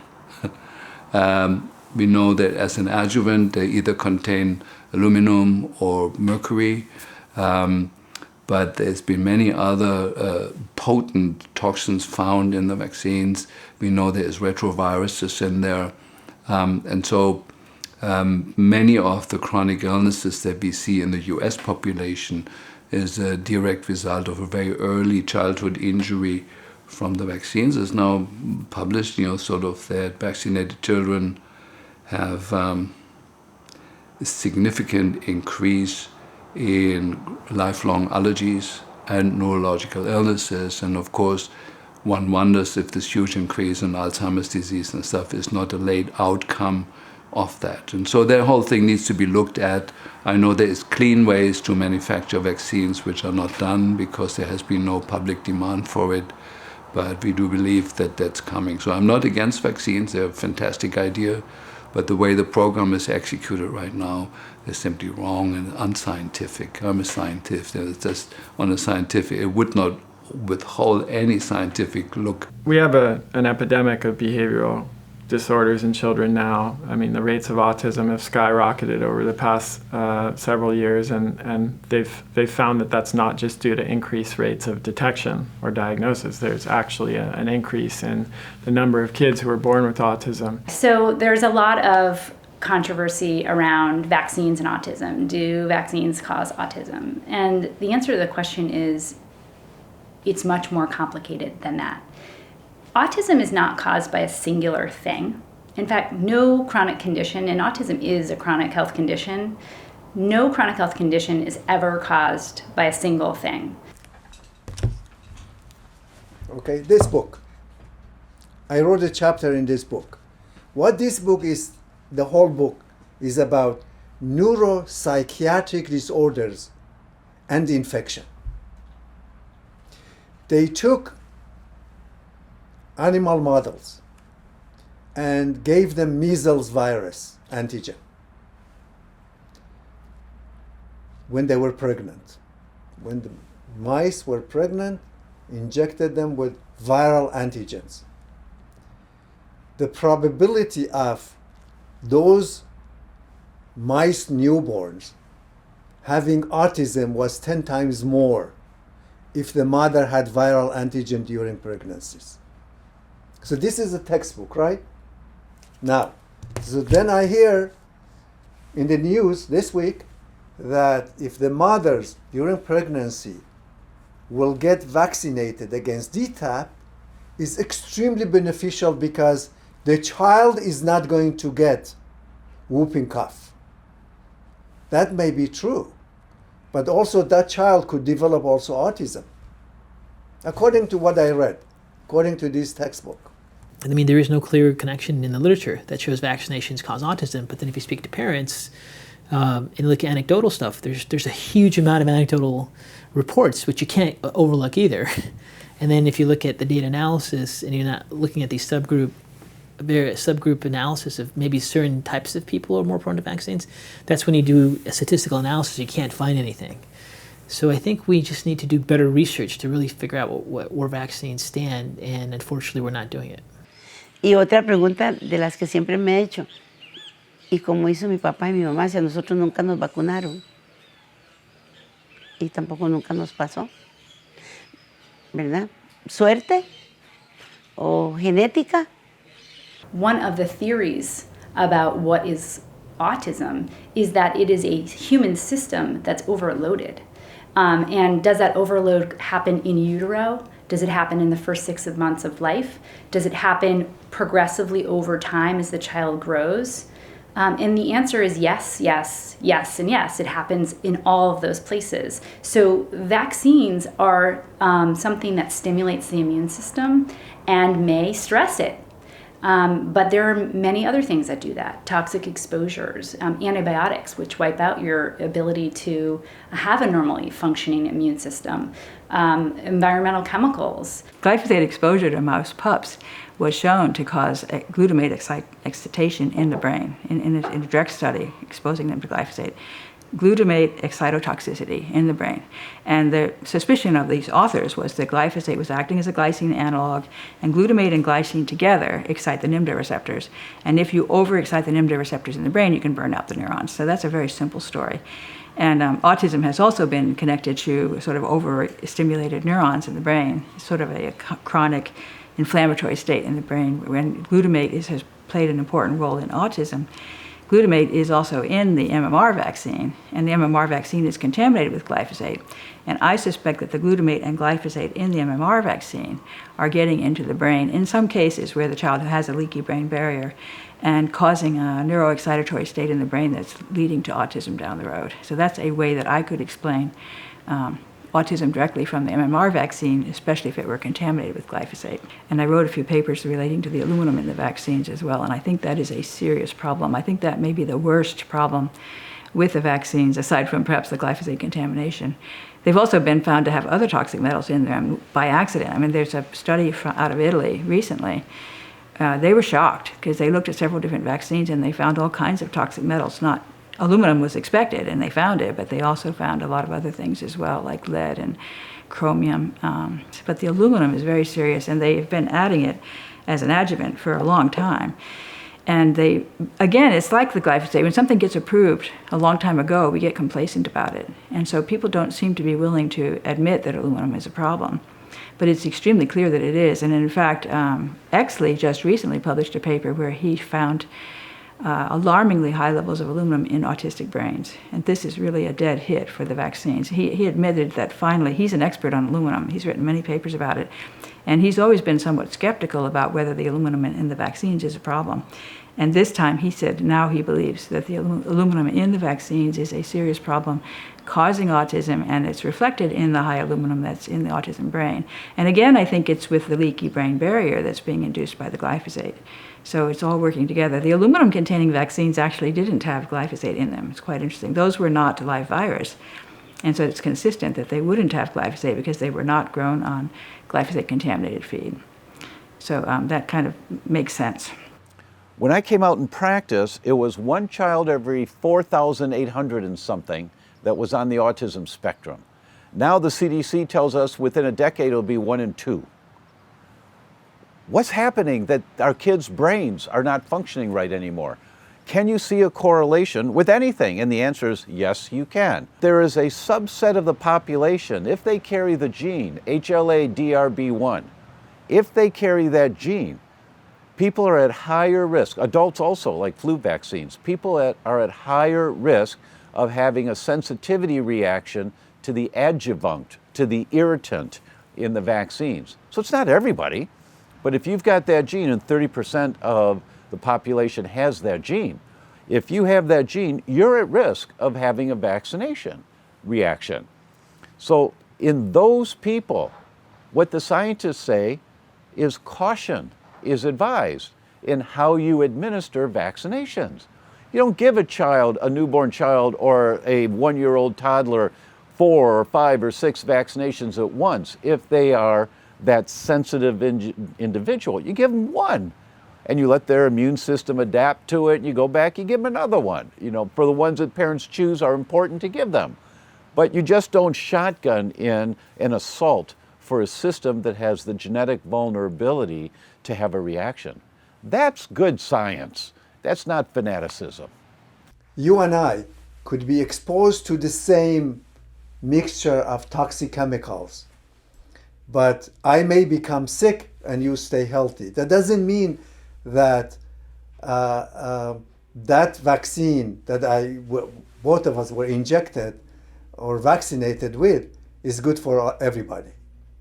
And so therefore there is a subgroup of children or adults could be more sensitive to components of the vaccines. Generation after generation after generation after generation, what's happening as these chemical buildups are going from mama to baby, 2, 3, 4 generations down the line, I would argue that we're actually changing the genetic makeup of our entire species. And why are we seeing autism at such a high rate? I mean, it's absolutely ludicrous to blame the high rates of autism to one individual isolated shot that happens to an individual. No, we're talking deeper than this. If we go at the rate that we're at, 1 in 2 children will be autistic in 10 years. What explains for that? Not a vaccine.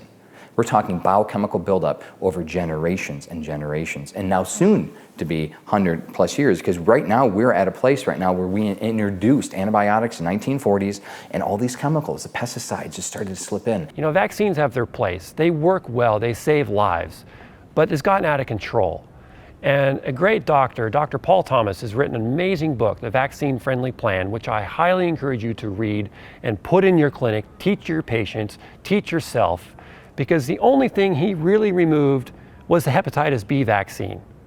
And in his clinic, after vaccinating 13,000 kids, by removing the Hep B vaccine and a couple other tweaks, he's not getting autism in his clinic. One of the toughest parts for what I do from the emotional standpoint is having empathy with the people out there who have to try to sort through this stuff. It's one thing when you're saying, well, I gotta make decisions for myself. But when I think about the mothers that are out there, I mean, even in my own family, you know, when I talk about these issues with relatives, cousins, friends, who they're having a baby. It's the most magical, beautiful experience that a human being can possibly have. It's also, you're now charged with the responsibility of caring for that child. And to think about the fact that they have their pediatrician telling them that, in essence, you're an evil parent if you don't vaccinate your kid. How could you in good conscience not do this, etc. And then of course they have people like me saying, you need to think twice about this. You need to look at the information. You need to look at the data. Yet now they know they have a certain responsibility. They want to do the right thing. So intent is not at all part of this. So I will say that for anybody who's watching this, I feel you. I empathize with you. I wish there was an easy way for you to just wrap your head around this. And I'll just say that there's not. Take the time to step up and look at some alternative views and then decide what you think the right path is for you. I will tell you guys the same thing. I don't know all the answers. I don't know if what I did is the ultimate decision. Is that the ultimate best decision? I don't know, are there ways that you can delay the schedule and be less aggressive and maybe use less vaccines overall to try to reduce the adjuncts that are in these vaccines, these other chemicals? Can you try to space them out more? Can you wait till the kids are older?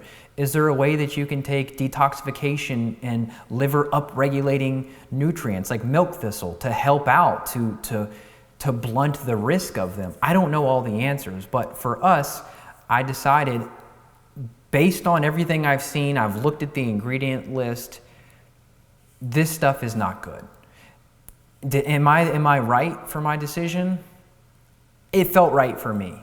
So I don't want people to say, okay, I've either got to listen to this guy who's on this side of the spectrum or I've got to listen to this guy who's on this side of the spectrum. I think try to remove yourself from the fear, which is what I did. I didn't want to be afraid. Vaccines are a difficult thing to objectively study. We seem to be lacking a lot of research into the combinatory effects of vaccines and the subgroup risk associated with any one vaccine. So before we continue to add more vaccines to the schedule, perhaps we need more research. But from my experience, what seems very apparent is that every parent wants the best for their children, and condemning one another for the choices each of us makes doesn't seem to be getting us anywhere. The data is clear though. Rates of chronic immune system issues continue to climb, and if we don't start asking the difficult questions about some of the ingredients like aluminum or contaminants like glyphosate that end up in these vaccines, immune system challenges may be the new norm. This brings us to another modern advancement that may be significantly impacting our health: the all too common occurrence of childhood surgeries. We've become so quick to remove wisdom teeth, tonsils, and the appendix. Is this really the right approach? So when it comes to surgery, when it comes to removing things from the body, I always say you're not sick because you have too many organs, right? We were created with the exact number of organs in our body for a very specific reason. A lot of surgeries are actually done because of a lack of understanding of how the body works. Right now, we're kind of stuck in this cut-out scenario because some people get to a point where that's all their options are. Right? Somebody's appendix, if it's going to burst, we need to take it out. And the appendix is actually the lymph node for the digestive system. The lymph nodes in the adenoids are basically the lymph nodes for the brain. So if somebody has chronic, brain inflammation, and that's what's causing their adenoids to constantly be inflamed, and we take those things out, now there's going to be dysfunction in the central nervous system. We also have the gallbladder, that's removed quite often. And usually the gallbladder is removed because of people's poor diets. Poor dietary choices are what lead to that. And one of the nutrients that you need for healthy gallbladder function is B6. And B6 is something that keeps bile in suspension, but B6 is heavily depleted by chronic stress. So maybe it's chronic stress that's leading to gallbladder dysfunction caused by nutrient deficiencies. So I think that when we gain a better understanding of how the body works, we're able to prevent these problems from happening in the first place. But most surgeries take place because people, they just wait too long, right? And that's the end result of their chronic, miscalculation of how to take care of themselves, is they're in this crisis type of scenario. So we've just been, with surgery, we've just been cutting things, we've just been doing things without really, we're focused on the technique, of how can I best remove this without affecting this, etc., just at the current moment, but we're not actually looking at the history of, should we even cut it? What are the long-term effects of this? If you have a jaw that is not accommodating the third molars, which are the wisdom teeth, and those teeth are what would be called impacted. In other words, they're staying deep under the bone, they're not coming out from the gum tissue, there's no problem there. There's no problem with the impacted teeth staying there unless there's active disease occurring with these impacted teeth. So I am not a proponent of automatically removing these impacted wisdom teeth just because they're not coming into the mouth. That makes no sense. However, if the impacted wisdom teeth that are under the gum and not completely under the bone are partially coming out, but they're not coming out through the gum. Sometimes there can be infection that starts to break down in that area. Now, if that were to occur, that infection is very difficult, if not impossible, to eliminate unless those wisdom teeth are removed. Now, when you extract a tooth for any reason, especially if there's infection, that infection has to be removed completely. So if the molar tooth, a wisdom tooth has to be extracted, or any other tooth for a reason, the infected periodontal ligaments, fibers, and everything else around the root of the tooth that's attaching to the bone needs to be completely cleaned out so that the natural bone can heal itself. If not, there can be defects in the bone that can stay and it can become necrotic. And some people call that cavitations. And that's not a healthy situation for the mouth, and certainly not for the systemic circulation, because that infection can get into the blood system, just like any infection can leak into the blood system. Weston Price was a dentist who just asked himself a lot of questions. He said, why are these people getting cavities? I don't get it. Is it related to their diet? And what's the deal with wisdom teeth? Why do I have to pull my patient's wisdom teeth? This doesn't make sense to me. And so through his work, he had a base of American clients that as his dental patients, and he was seeing that their teeth were crowded, that there wasn't space for the wisdom teeth, and they were getting infected and they were having to be pulled. And so he then went around and studied areas in Switzerland. He studied Native Americans. He studied the Aborigines in Australia and some of the other native cultures in and around Polynesia. And so here you have these populations in Papua New Guinea and Australia where they're eating this ancestral diet, yet they've got these beautiful jawlines, they've got fully functioning wisdom teeth, they don't even know what cavities are.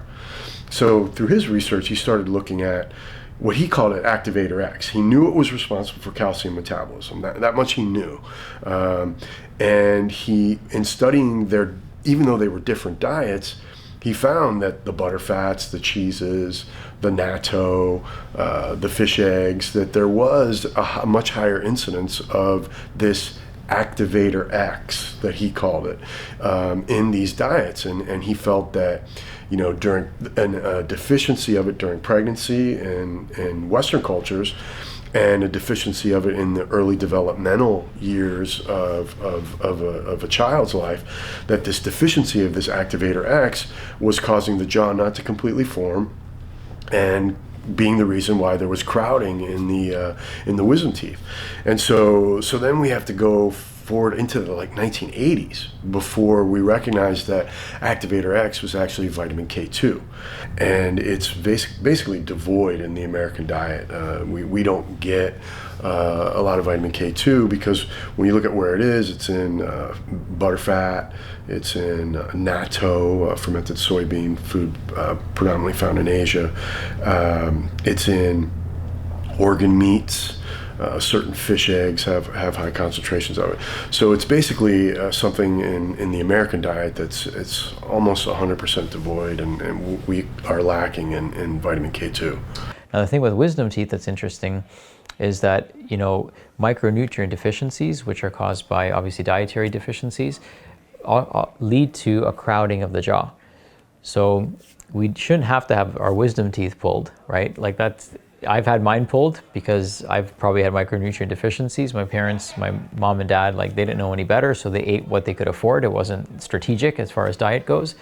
And so we were on a very high grain type of diet. We ate a lot of grains growing up, and so the way the jaw develops is going to be different in somebody who has robust micronutrition. Our ancestors have food sources where they're getting this vitamin K2 on a daily basis. And so they've got these beautifully formed jaws that have plenty of space for their teeth. So in response to the deficiency, we didn't just completely crumble into this ball of jello that no longer has any bone structure. The body steals it from very specific places. Now, why it's choosing the jawline and doing that is for smarter people than me to figure out, but it's interesting to see how it's consistent across Western cultures, that when they're deficient in this micronutrient, that where the body's stealing it from is that back part of the jaw. Fats are very important. Fats that are from pastured animals that are grass-fed and grass-finished, wild-caught fish that obviously are very oily. These oils, these fats, are important because they can contain the fat-soluble vitamins, vitamin A and K and D and E. And these vitamins are critical for the structure of the entire body as well as the teeth. Vitamin K2 is a very critical factor because vitamin K2 actually helps to make the body deposit calcium where it's supposed to be, like teeth and bone, and not in the arterial walls of the heart. The jaw formation is something that parents need to concern themselves just after the baby is born. And they need to be aware that breastfeeding is critical. If you use an artificial nipple that for a bottle, and that artificial nipple has a certain shape, that shape doesn't change as the baby is growing. So it may be good for a very, very short period of a couple months. And then it doesn't affect the growth of the jaw. The woman's breast obviously continuously accommodates to the growth of the upper jaw. Another critical element is the pressure of the teeth and the jaw when a baby is chewing and a young adult is chewing. There are lots of forces when you chew harder foods. There are not many forces when you're chewing soft, refined foods. So the forces of the jaw actually stimulate the muscles of the jaw, and the muscles of the jaw stimulate the growth of the bone of the jaw and the density of the bone. So breastfeeding and chewing crunchier, harder foods early in life are part of the critical nature of the development of the jaw.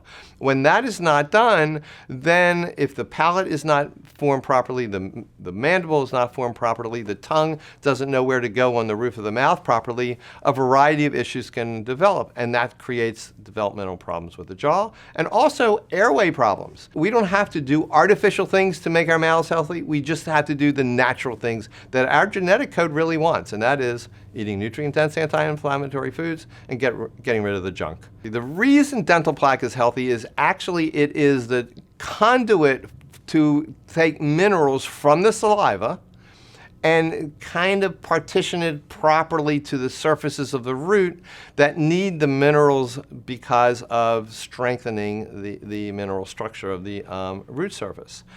So if you were to develop early decay, which would be demineralizing of the tooth itself, your body has the ability, if you're eating the right foods and eliminating the foods that are cariogenic or tooth decay forming, then your body's natural minerals of the saliva, knowing that you're eating healthy nutrients that are getting into your saliva, can actually remineralize the tooth. Now, you cannot grow new enamel. You can't do that. But there are mineralizations that can deposit on the surface of the enamel that harden it. There are mineralizations that will harden the root surface of a tooth that has been demineralized in a natural way.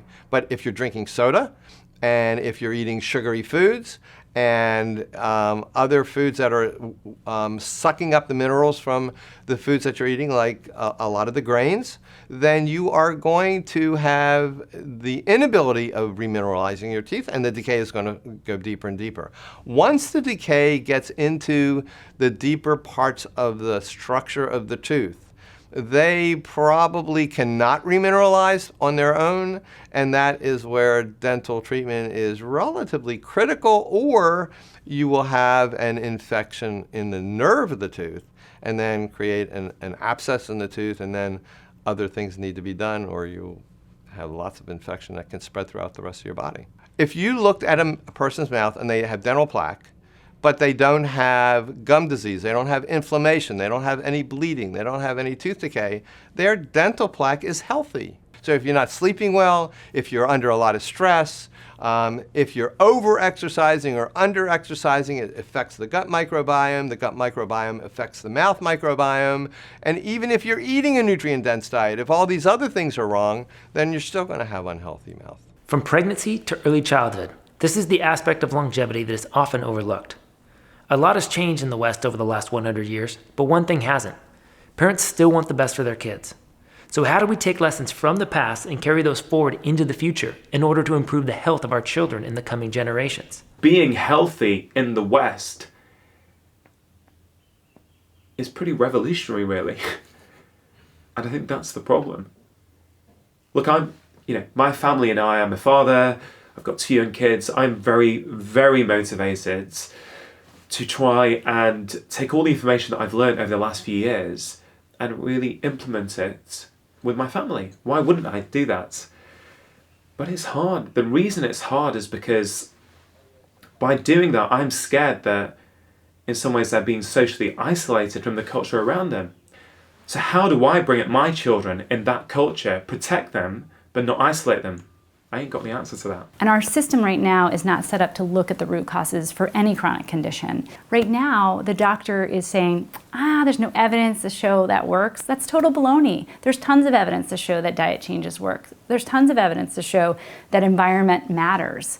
It's just that our system isn't set up that way. Our doctors were not trained to understand and know the importance of environment. Light, blue light in the evenings.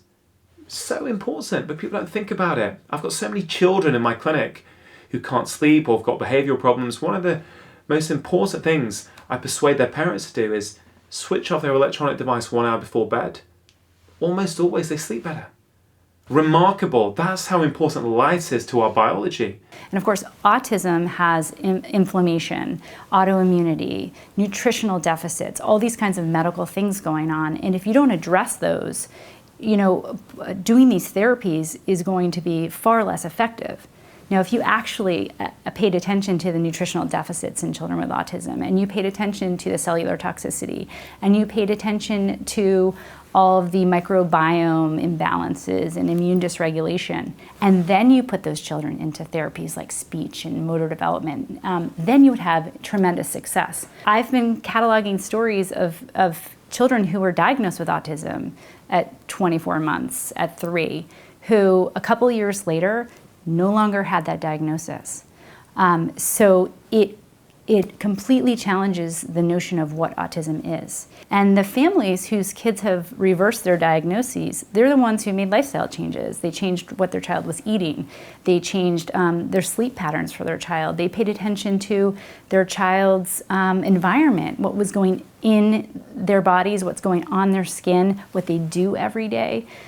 Those are the kids who actually were able to reverse their autism and are fully functioning, normal kids, thriving. There is a lot of these natural processes that we can disrupt, and a lot of the burden, I know, would fall on the mother or on the decision to give birth one way or the other. But each minor decision that we make along the way, from maternal health to actually pregnancy care to post-partum care and all the way to the growth of the child, those little decisions actually contribute to the health of the child as it's growing up. The more we can protect a diverse microbiome, the healthier our children are. So children who are born vaginally, children who breastfeed, children who are able to experience microbes in their environment from the soil, and natural exposure to a diverse array of microbes is really important for health and children. There's definitely the hygiene hypothesis where you just make a very sterile environment and that's the best thing for your kid, and that's actually one of the worst things. And even with not just autoimmune disease, but things like asthma. There's a recent study that just showed people that have animals and pet dander and all these things around their house, and they have less asthma rates. Even with kids that are asthmatic. So your immune system gets tough with exposures, infections, antigens, and these types of things. I'm not sure if chemicals are the key thing, but as far as like antigenic compounds, environment, getting the virus, getting a flu, getting bacterial exposure, getting exposure to dirt, those things only make your immune system more diverse, and the more diverse you become, the less likely we are to have an exaggerated immune response when we get exposed to things in the future. Oh man, you wouldn't believe it, man. I have pictures. My nephew, my little nephew. Sometimes we have to tell him like, just calm down, man. He hangs like upside down, and he falls every now and then. We all did it, bro. Our playground was the mangrove. I like my kids playing in the dirt.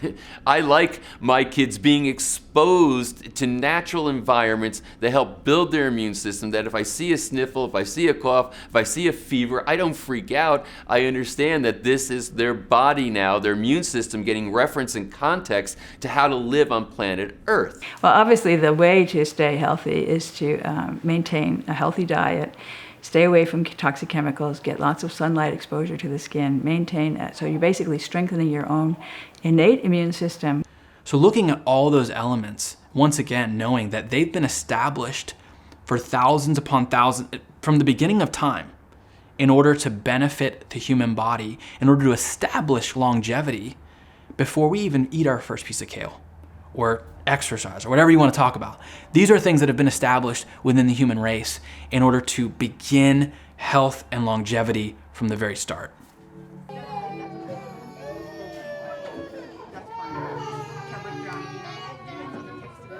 It was pretty amazing to walk into the child care center and see these kids that were so self-sufficient. There was so much trust by the educators to allow them to govern themselves. These young kids were responsible for serving each other food, which taught them portion size and patience and responsibility. And even before they were allowed to eat, they were taught this phrase that is common in Okinawa that gives thanks to the food and teaches them not to overeat. So even at an early age, they were being taught how to engage their food in the right ways.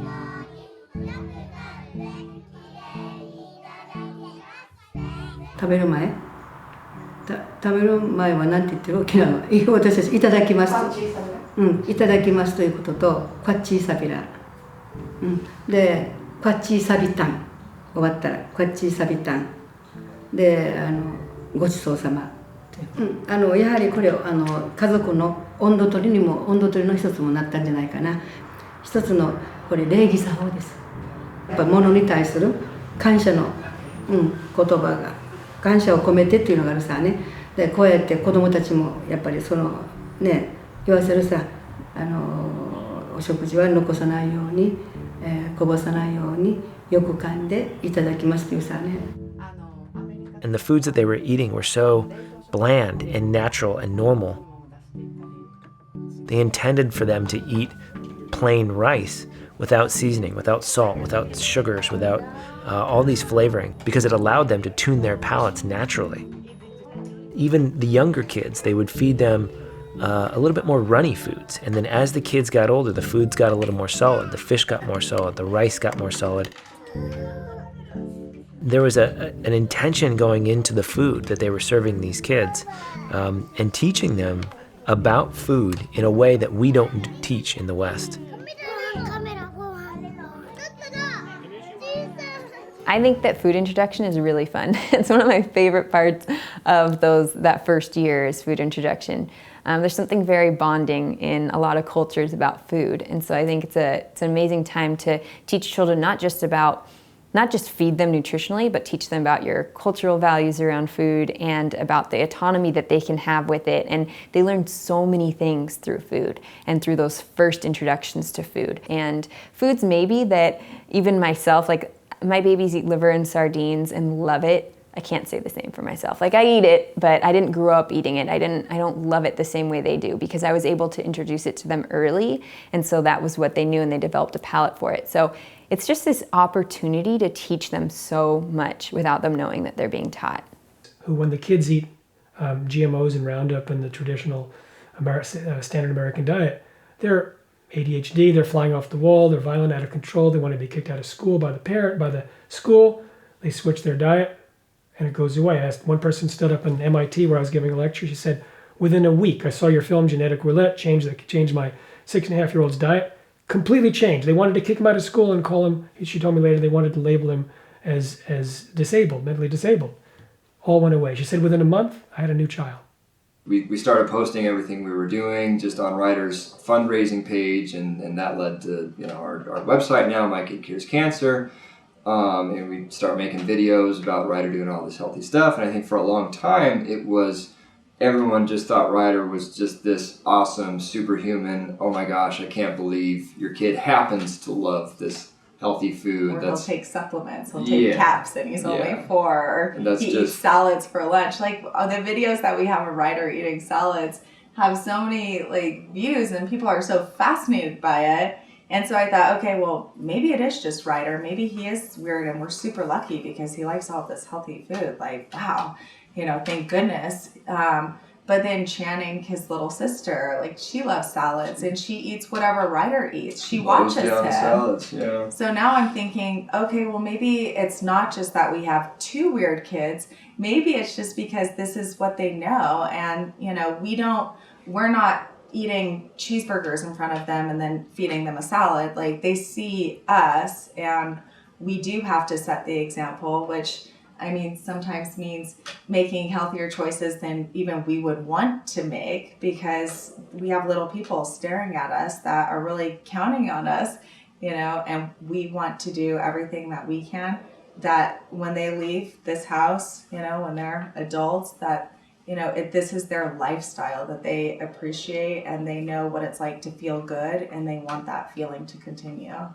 Every single thing that your baby comes in contact with has been created somehow. So how can we move this to, like I said, more simplicity? So like the mattresses that your baby's sleeping on. Well, you know, flame retardants are often used in mattresses and those are neurotoxic. So, you know, how can we find one? Where do we even go to find a mattress that's not going to have that? Your baby's car seat is the same, treated with flame retardant chemicals, as well as just, you know, foams and all sorts of things that are off-gassing. Couches that your baby's probably going to be laying on. Blankets, like is it a polyester blanket? Is it giving off esters? Is it cotton? I mean, even the diapers that they sit on every day, unless you're using cloth organic diapers, you know, they're plastics essentially. So what we're giving babies BPA-free bottles, but they're sitting on plastic all day long. So it's things that really can come into hiding places everywhere. And with babies, they're so small. So the things that affect us, it's like tenfold or even more with babies because their body processes and getting things out and detoxing is just very different. It's immature and they're getting so much more per body weight. You realize play and childlike as being virtues that we've lost when you start having children. You know, when you start having kids and you start seeing how they show up every single day and they expect you to meet them in that place. You know, your child will unfold before your eyes and blossom in ways you've never, ever imagined if you will meet them in that zone and play with them, get on their level and forget your important agenda for the day and just get on all fours and start playing.